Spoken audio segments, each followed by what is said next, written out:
మతానికి ఎగెనిస్ట్గా కొత్త మతాలు అనేటువంటి ఆవిర్భవించడానికి కారణం వైదిక మతంలో ఉండేటువంటి యజ్ఞాలు, యాగాలు, సాక్రిఫికేషన్స్ అనేటువంటి వాటిని ఎగెనిస్ట్గా వైదిక మతంలో ఉండేటువంటి యజ్ఞాలు, యాగాలు, జంతు బలులు అనేటువంటి వాటికి వ్యతిరేకంగా ఈ యజ్ఞాలు, యాగాలు అనేటువంటివి చెయ్యాలి అంటే చాలా ఖర్చుతో కూడుకున్నటువంటిది, హెవీ ఎక్స్పెన్సివ్ ఇది.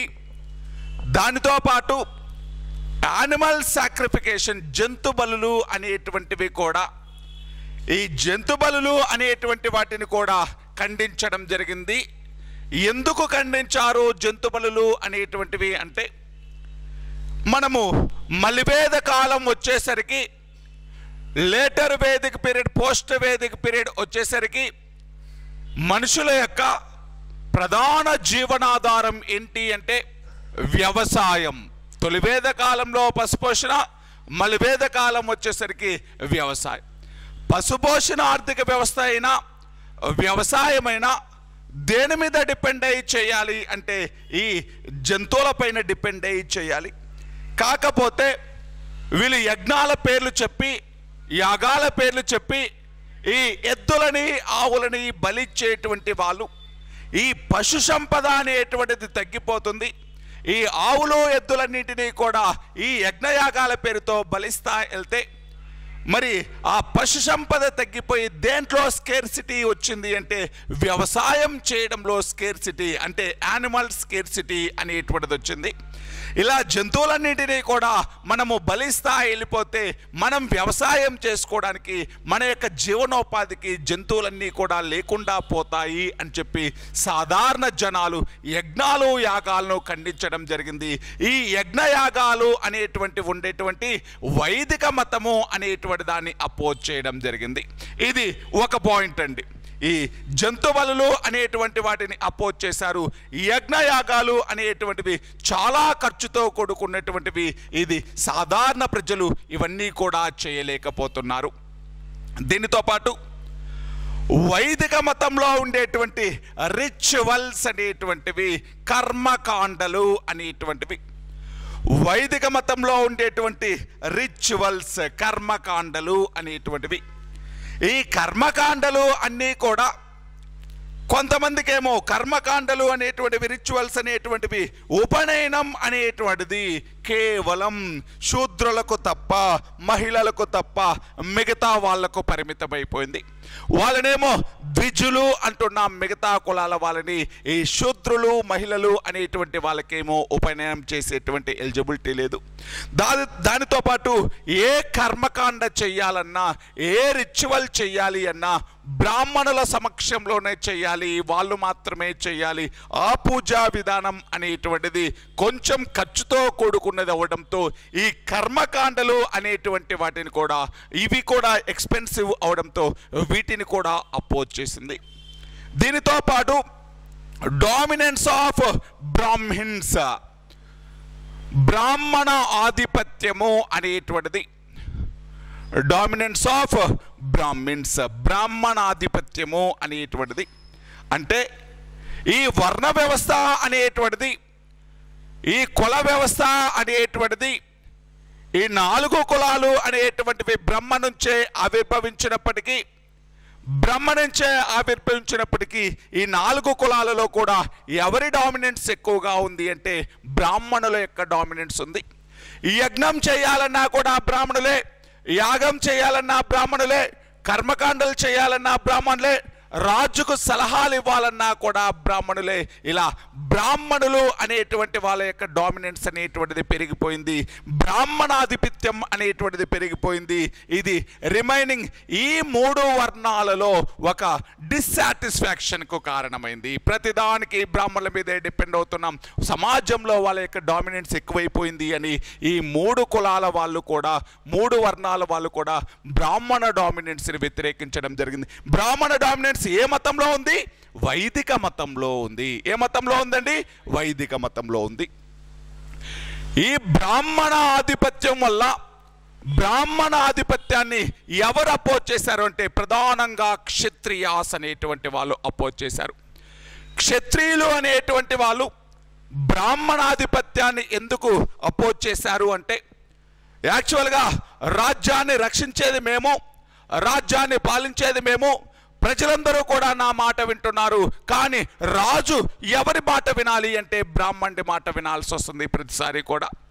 మరి యజ్ఞాలు యాగాలు, రాజుకు పుణ్యం రావాలి, మోక్షం రావాలి అంటే యజ్ఞాలు యాగాలు రాజు చేయాలి.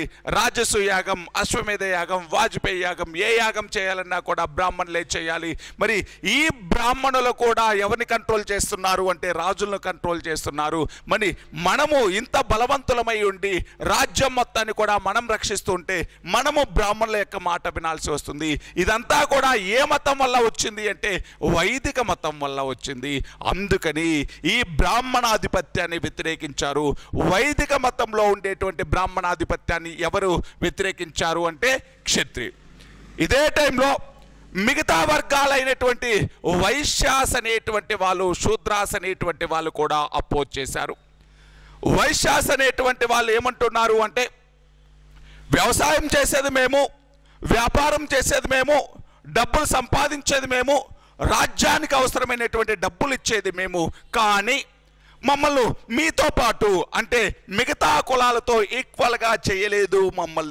మమ్మల్ని ఒక థర్డ్ గ్రేడ్ లాగా, 3వ క్లాస్ లాగా చూస్తున్నారు, మాకు సరైనటువంటి ఇంపార్టెన్స్ లేదు అనుకున్నారు వైశ్యులు. శూద్రులు అనేటువంటి వాళ్ళది వీళ్ళందరికంటే కూడా ఇంకా కింది స్థాయిలో ఉంచారు. మేము ఎంత కష్టపడినా కూడా మమ్మల్ని ఒక సర్వెంట్స్ లాగే, సేవకుల్లాగా పెట్టింది వైదిక మతము. మా పైన డిస్క్రిమినేషన్ అనేటువంటిది చూపించింది. మాకు యజ్ఞం చేసేటువంటి రైటు లేదు, యాగం చేసేటువంటి రైటు లేదు, ఉపనయనం చేసుకునేటువంటి రైటు లేదు, కర్మకాండలు చేసుకునేటువంటి రైటు, ఏ రైటు కూడా ఎవరు ఇవ్వలేదు, వైదిక మతం ఇవ్వలేదు. మరి అందుకని ఈ శూద్రాస్ అనేటువంటి వాళ్ళపైన వివక్షత చూపించింది. కాబట్టి వీళ్ళు కూడా వైదిక మతం తోటి వెక్స్ అయి ఉన్నారు. వైదిక మతము అంటే వీళ్ళందరూ కూడా నెగిటివ్ ఫీలింగ్లో ఉండిపోయారు. ఫైనల్గా ఈ వైదిక మతము అనేటువంటిది ఏం చెప్తుంది అంటే, మోక్షం పొందాలి అంటే, మోక్షము అంటే ఏమని చెప్పాను, నో నెక్స్ట్ బర్త్, తర్వాత జన్మ లేకుండా పోతే దాన్ని ఏమంటున్నాం, మోక్షము. మరి మోక్షం పొందాలి అంటే యజ్ఞం చేయాలి, లేకపోతే యాగం చేయాలి, యానిమల్ సాక్రిఫికేషన్ అనేటువంటిది ఇవ్వాలి, జంతు బలులు అనేటువంటివి ఇవ్వాలి. యజ్ఞము, యాగము, జంతు బలులు అనేటువంటివి ఇవ్వాలి. మరి యజ్ఞము, యాగము చేయాలి, జంతు బలులు అనేటువంటివి ఇవ్వాలి. ఇవన్నీ కూడా ఎవరు చేయగలరు అంటే బాగా డబ్బున్నటువంటి వాళ్ళు, పేరున్నటువంటి వాళ్ళు మాత్రమే చేస్తారు. మరి యజ్ఞాలు, యాగాలు, జంతు బలులు చాలా ఖర్చుతో కూడుకున్నవి. ఇవి ఎవరికి అందుబాటులో లేకుండా పోయాయంటే కామన్ పీపుల్కి అందుబాటులో లేకుండా పోయాయి, సాధారణ ప్రజలకు అందుబాటులో లేకుండా పోయాయి. మరి వైదిక మతము సాధారణ ప్రజలకు అందుబాటులో లేకుండా పోయింది. మరి ఈ సాధారణ ప్రజలు ఏమడుగుతున్నారు అంటే, ఈ యజ్ఞము, యాగము చేయలేనటువంటి వాళ్ళకు మోక్షం రాదా, జంతు బలులు ఇవ్వనటువంటి వాళ్ళకు మోక్షం రాదా, మరి మోక్షం రాకపోతే మా పరిస్థితి ఏంటి అని చెప్పేసి వైదిక మతంలో ఉండేటువంటి ఈ యజ్ఞయాగాలు, ఖర్చుతో కూడుకున్నటువంటి పూజా విధానం, ఆడంబరమైనటువంటి పూజా విధానం, జంతు బలులు అనేటువంటి వాటిని వ్యతిరేకించినటువంటి సాధారణ ప్రజలు మోక్షం పొందాలి అంటే, ఇవన్నీ చేయాలి అంటే మా వల్ల కాదు, మరి మాకు మోక్షం పొందడం ఎలా అని చెప్పేసి సాధారణ ప్రజలు వైదిక మతాన్ని వ్యతిరేకించడం జరిగింది. దానితో పాటు ఈ వైదిక మత గ్రంథాలన్నీ కూడా ఏ భాషలో ఉన్నాయి అంటే సాంస్క్రిట్ భాషలో ఉన్నాయి, సంస్కృత భాషలో ఉన్నాయి. వైదిక మత గ్రంథాలన్నీ కూడా సంస్కృత భాషలో ఉన్నాయి. మరి ఈ సంస్కృత భాష అనేటువంటిది కొంతమందికి మాత్రమే పరిచయం. ప్రజల యొక్క వాడుక భాషలు చాలా ఉన్నాయి. ఆ రోజుల్లో ప్రజల యొక్క వాడుక భాషలు, వాళ్ళు రెగ్యులర్గా మాట్లాడేటువంటి భాషలు, ప్రాంతీయ భాషలు చాలా ఉన్నాయి. ప్రాంతీయ భాషలు అంటే పాలి కావచ్చు, ప్రాకృతం కావచ్చు. పాలి, ప్రాకృతం లాంటి భాషలు చాలా ఉన్నాయి.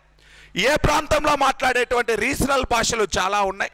కానీ ఈ మత గ్రంథాలన్నీ వైదిక మతానికి సంబంధించినటువంటి మత గ్రంథాలన్నీ కూడా సంస్కృత భాషలో ఉన్నాయి. మరి సంస్కృత భాష అనేటువంటిది అందరికీ కూడా అంటే అందరికీ పరిచయం లేనటువంటిది.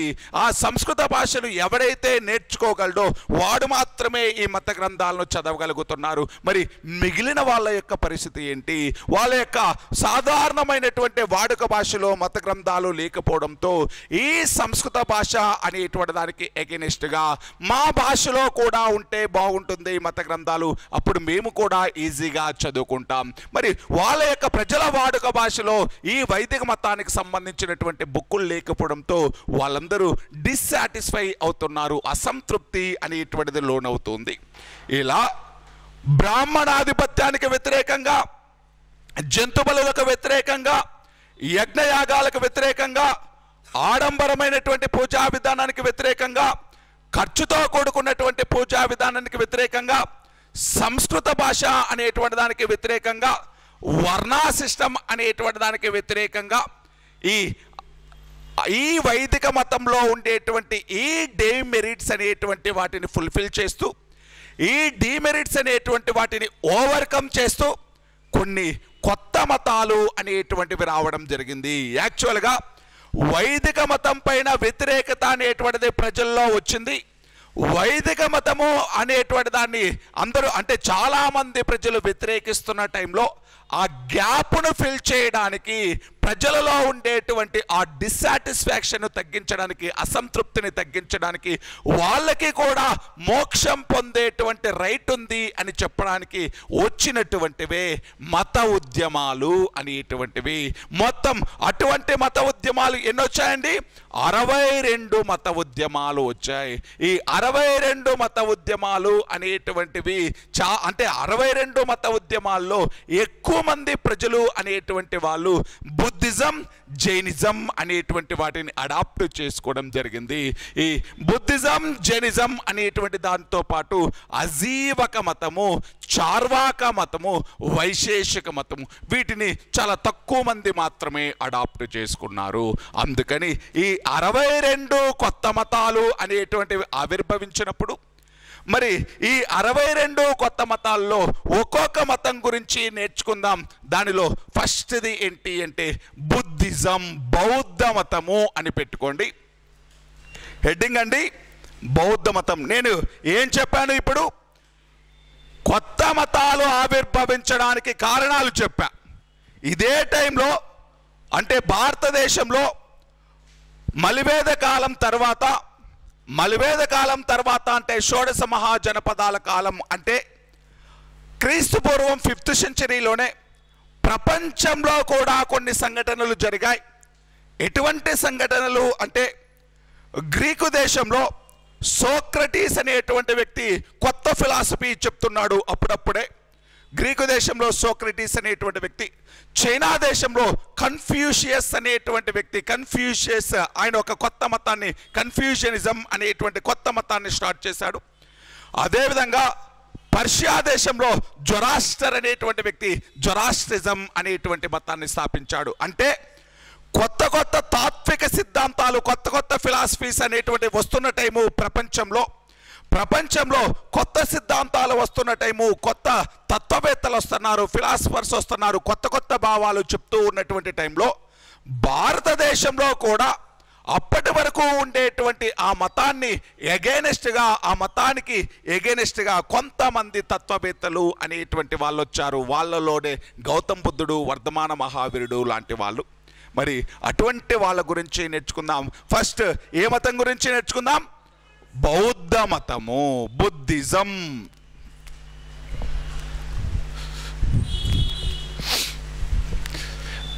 ఇంపార్టెంట్ చాప్టర్ అండి మనకు ఇండియన్ హిస్టరీలో. ప్రతి చోట ఏపీ హిస్టరీలో ప్రతి చోట 10th సెంచరీ వరకు వస్తూనే ఉంటుంది బౌద్ధ మతము అనేటువంటిది. దీనితో పాటు జైన మతము అనేటువంటిది కూడా వస్తూ ఉంటుంది. కాబట్టి ఒకసారి జాగ్రత్తగా నేర్చుకుందాం బుద్ధిజం, జైనిజం. ఇక్కడ మీరేమి నేర్చుకునేది, కష్టపడేది లేకపోతే బై హార్ట్ చేసేది ఏమీ లేదు. జస్ట్ నేను చెప్పిన 2 గంటలు 3 గంటలు క్లాస్ వినండి చాలు. ఇక్కడేమీ మీరు మళ్ళీ ఇంటికి వెళ్ళి 10 గంటలు 15 గంటలు చదవాల్సినంత మ్యాటర్ ఏమీ ఉండదు. ఆ టర్మ్స్ అనేటువంటివి ఇంపార్టెంట్. ఇక్కడేమి ఇయర్స్ పెద్దగా ఉండవు, జస్ట్ పదాలు, వాళ్ళ పేర్లు, వాళ్ళ బుక్స్, అవన్నీ సమావేశాలు, అవి అంతవరకు నేర్చుకుందాం. బుద్ధిజం చాలా ఇంపార్టెంట్ టాపిక్. 1 మార్క్ ఎప్పుడు కూడా ఎక్స్పెక్ట్ చేయొచ్చు బుద్ధిజానికి సంబంధించి. ఏపీ హిస్టరీలో కూడా చాలా ఇంపార్టెంట్ అండి. సరే, బుద్ధిజం బౌద్ధ మతము అనేటువంటిది చూద్దాం. మీకు ఒక క్లారిటీ ఇస్తాను చూడండి. మనము 2 ఫేమస్ మతాల గురించి చెప్పుకుంటా ఉంటాం. ఒకటేంటిది బౌద్ధ మతము, రెండోది ఏంటిది జైన మతము. బౌద్ధ మతాన్ని ఎవరు ఎస్టాబ్లిష్ చేశారు? Who was the founder of Buddhism? Gautama Buddha. Gautama బుద్ధుడు అనేటువంటి వ్యక్తి బుద్ధిజాన్ని ఎస్టాబ్లిష్ చేయడం జరిగింది. గౌతమ బుద్ధ అనేటువంటి వ్యక్తి, గౌతమ బుద్ధుడు అనేటువంటి వ్యక్తి 563 బీసీ నుంచి 483 బీసీలో ఉన్నటువంటి వ్యక్తి, అంటే 80 సంవత్సరాలు నివసించాడు. బౌద్ధ మతాన్ని ఎవరు స్థాపించారు అంటే గౌతమ బుద్ధుడు స్థాపించడం జరిగింది. గౌతమ బుద్ధుడు అనేటువంటి వ్యక్తి 563 బీసీ నుంచి 483 బీసీ మధ్యలో ఉన్నటువంటి వ్యక్తి. మరి 80 సంవత్సరాలు జీవించాడు గౌతమ బుద్ధుడు అనేటువంటి వ్యక్తి. నెక్స్ట్ జైన మతం దగ్గరికి రండి. జైన మతాన్ని ఎవరు స్థాపించారు అంటే ఋషభనాథుడు అనేటువంటి వ్యక్తి స్టార్ట్ చేయడం జరిగింది. జైనిజాన్ని ఋషభనాథుడు అనేటువంటి వ్యక్తి స్టార్ట్ చేశాడు. ఋషభనాథ ఎవరు? ఫస్ట్ తీర్థంకరుడు. ఎవరండి? మొదటి తీర్థంకర. అది ఇంగ్లీష్ అయినా తెలుగైనా అంటే ఒకటేనండి, తీర్థంకరులు. మరి అంటే 24 మంది గురువులు. తీర్థంకరులు అంటే గురువులు. ఈ 24 మంది జైన గురువుల్లో మొదట తీర్థంకరుడైనటువంటి ఋషభనాథుడు అనేటువంటి వ్యక్తి జైన మతాన్ని స్టార్ట్ చేస్తే, వర్ధమాన మహావీరుడు అనేటువంటి వ్యక్తి ఎన్నవ గురువు? 24వ గురువు. 24వ తీర్థంకరుడు ఎవరు అంటే వర్ధమాన మహావీరుడు. ఈ వర్ధమాన మహావీరుడు అనేటువంటి వ్యక్తి 540 బీసీ నుంచి 468 బీసీ వరకు, అంటే టోటల్ 72 ఇయర్స్ లైఫ్ను లీడ్ చేశాడు. ఎవరండి? వర్ధమాన మహావీరుడు అనేటువంటి వ్యక్తి. చూడండి, గౌతమ బుద్ధుడి యొక్క టైం పీరియడ్ ఏంటి? 563 బీసీ నుంచి 483 బీసీ. ఎన్ని సంవత్సరాలు? 80 సంవత్సరాలు లైఫ్ను లీడ్ చేశాడు. వర్ధమాన మహావీరుడి యొక్క టైం పీరియడ్ ఏంటి? 540 బీసీ నుంచి 468 బీసీ. ఎన్ని సంవత్సరాలు లైఫ్ను లీడ్ చేశాడు? 72 ఇయర్స్ లైఫ్ను లీడ్ చేశాడు. మరి వర్ధమాన మహావీరుడు జైన మతంలో ఎన్నో తీర్థంకరుడు అని చెప్తున్నాను? 24వ తీర్థంకరుడు. జైనిజాన్ని ఫౌండర్ వర్ధమాన మహావీరుడా? ఎవరు ఫౌండర్? ఋషభ. ఆయన ఎన్నో తీర్థంకరుడు? ఫస్ట్ తీర్థంకరుడు. బుద్ధిజాన్ని స్థాపించింది ఎవరు? గౌతమ బుద్ధ. జైనిజాన్ని స్థాపించింది ఎవరు? ఈ 2 మతాలలో ఓల్డెస్ట్ రిలీజియన్ ఏంటి? జైనిజం. ఎప్పుడైనా ఎగ్జామ్లో అడిగాడు అనుకోండి, మనం అందరము కూడా దేని ముందు చూసుకుంటాం? జైనిజం అనగానే వర్ధమాన మహావీరుడి దగ్గరికి వెళ్తాం. వర్ధమాన మహావీరుడి యొక్క టైం పీరియడ్ 540. గౌతమ బుద్ధుడి కంటే చిన్నోడే వర్ధమాన మహావీరుడు అనేటువంటి వ్యక్తి. అంతేనా? చిన్నోడే. మరి ఈ గౌతమ బుద్ధుడు అనేటువంటి వ్యక్తి బుద్ధిజాన్ని కొత్తగా స్టార్ట్ చేశాడు. వర్ధమాన మహావీరుడు అనేటువంటిది బౌద్ధ మతంలో అంతకుముందు 23 మంది ఉన్నారు. ఆయన 24వ తీర్థంకరుడు. అంటే ఈ బౌద్ధ జైన మతాల్లో ఓల్డెస్ట్ మతం అంటే ఏం చెప్పాలి? జైన మతము అనేటువంటిది. ఓల్డెస్ట్ మతం ఏం మతం అండి? జైన మతము అనేటువంటిది. ఇప్పుడు ఈ రెండిట్లో ప్రాచీన మతం ఏదో చూసాం. ఇప్పుడు బౌద్ధ మతము అనేటువంటి దాన్ని గౌతమ బుద్ధ అనేటువంటి వ్యక్తి స్టార్ట్ చేయడం జరిగింది. గౌతమ బుద్ధ అనేటువంటి వ్యక్తి స్టార్ట్ చేయడం జరిగింది. ఈ గౌతమ బుద్ధ అనేటువంటి వ్యక్తి ఫస్ట్ లైఫ్ స్టోరీ దగ్గరికి వద్దాం. ఈయన స్టోరీ దగ్గరికి వద్దాం. గౌతమ బుద్ధుడు అనేటువంటి వ్యక్తి 563 బీసీలో లుంబిని వనంలో నేపాల్ దగ్గర ఉండేటువంటి, నేపాల్లో ఉండేటువంటి, ప్రజెంట్ నేపాల్లో ఉండేటువంటి లుంబిని వనంలో కపిలవస్తు అనేటువంటి ఒక చిన్న రాజ్యానికి చెందిన, కపిలవస్తు అనేటువంటి ఒక చిన్న రాజ్యానికి చెందిన శాక్య క్లాన్కు చెందిన శాక్య వంశము, శాక్య వంశం. ఇక్కడ చూడండి, శాక్య వంశానికి చెందిన కపిలవస్తు అనేటువంటి రాజ్యంలో శాక్య వంశానికి చెందిన శుద్ధోదనుడు, మాయాదేవి, శుద్ధోదనుడు, మాయాదేవి అనేటువంటి వాళ్ళకి, శుద్ధోదనుడు, మాయాదేవి, ఆవిడనే మహామాయ అని కూడా పిలుస్తాం. మళ్ళీ రండి, గౌతమ బుద్ధుడు 563 BCలో ప్రజెంట్ నేపాల్లో ఉన్న లుంబిని వనంలో 563 BCలో శాక్య వంశానికి చెందిన కపిలవస్తు అనేటువంటి ఒక రాజ్యాన్ని రూల్ చేస్తున్న శుద్ధోదనుడు అనేటువంటి రూలర్కి, శుద్ధోదనుడు అనేటువంటి క్షత్రియుడికి పుట్టినటువంటి వ్యక్తే ఈ గౌతమ బుద్ధుడు అనేటువంటి వ్యక్తి. గౌతమ బుద్ధుడి యొక్క ఓల్డ్ నేమ్ అంటే ఫస్ట్ నేమ్, ఒరిజినల్ నేమ్ ఏంటి అంటే సిద్ధార్థ.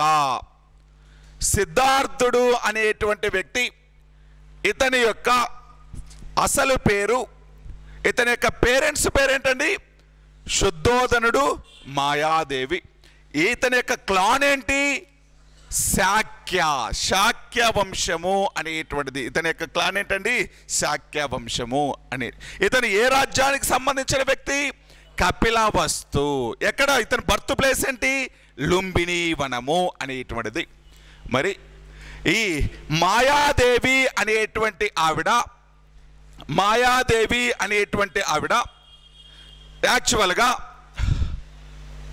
మాయాదేవి అనేటువంటి వ్యక్తి గౌతమ బుద్ధుడు లోపల ఉన్న సమయంలో ఆవిడకి ఒక డ్రీమ్ అనేటువంటిది వస్తుంది. ఆ డ్రీమ్ ఏంటి అంటే, ఒక నది ఒడ్డున ఉంటుంది ఈవిడ. ఆ నది ఒడ్డున ఉన్నప్పుడు ఒక తెల్ల ఏనుగు అనేటువంటిది ఆవిడ యొక్క డ్రీమ్లో కనిపిస్తుంది. బాగా తెల్లగా ఉండేటువంటి ఏనుగు డ్రీమ్లో కనిపించినప్పుడు ఈ శుద్ధోదనుడు, మాయాదేవి అంటే ఈ రాజ్యానికి